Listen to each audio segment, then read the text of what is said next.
बहुत समय पहले की बात है। एक सुंदर गांव में एक गरीब किसान रहता था जिसका नाम रामलाल था। रामलाल ने केवल अपने खेतों में मेहनत करने के लिए जाना जाता था, बल्कि उसकी ईमानदारी और सत्यनिष्ठा के लिए भी प्रसिद्ध था।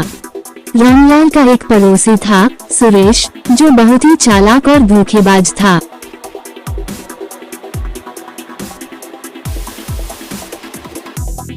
सुरेश हमेशा अपने स्वार्थ के लिए दूसरों को धोखा देता था।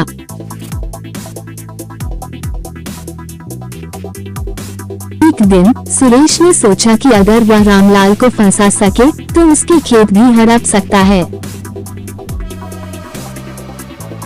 उसने एक योजना बनाई और गांव के सरपंच के पास गया। उसने सरपंच से कहा कि रामलाल ने खेतों से सोना चुराया है।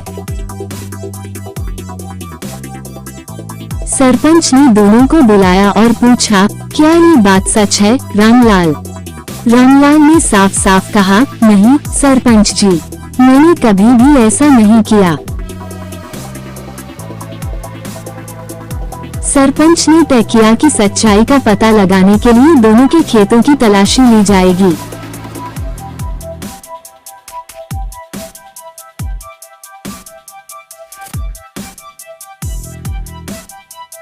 सुरेश ने अपने खेत में पहले से ही कुछ सोने के सिक्के छिपा दिए थे ताकि रामलाल को फंसाया जा सके।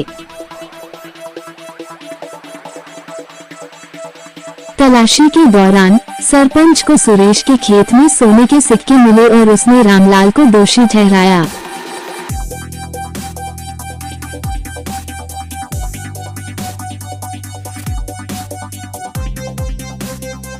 रामलाल को जेल में डाल दिया गया, लेकिन उसने हार नहीं मानी। रामलाल ने ईश्वर से प्रार्थना की और सच्चाई की जीत की उम्मीद में रहा।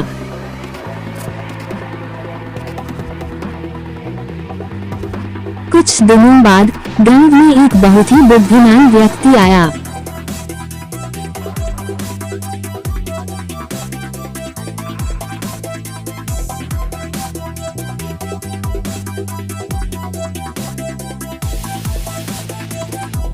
उसने गांव के लोगों से कहा कि वह सच्चाई और न्याय के बारे में बहुत कुछ जानता है और वह रामलाल की सच्चाई का पता लगाने में मदद कर सकता है। उसने सरपंच से कहा, मुझे रामलाल के खेतों की तलाशी लेने दीजिए। सरपंच ने सहमति दी और बुद्धिमान व्यक्ति ने रामलाल के खेतों की गहराई से तलाशी ली।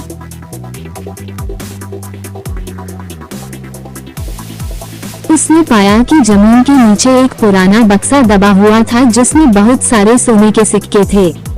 इस बक्से पर रामलाल के पूर्वजों का नाम लिखा हुआ था। बुद्धिमान व्यक्ति ने सबको बताया कि रामलाल के पूर्वजों ने ये सोना यहाँ छिपाया था और रामलाल निर्दोष है।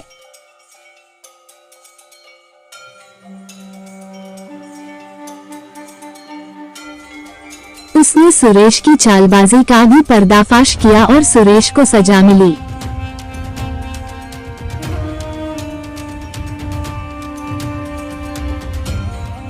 गांव के लोग रामलाल की ईमानदारी और सत्यनिष्ठा की प्रशंसा करने लगे। रामलाल ने सच्चाई की जीत का सबसे बड़ा उदाहरण प्रस्तुत किया और गांव में फिर से शांति और विश्वास लौट आया।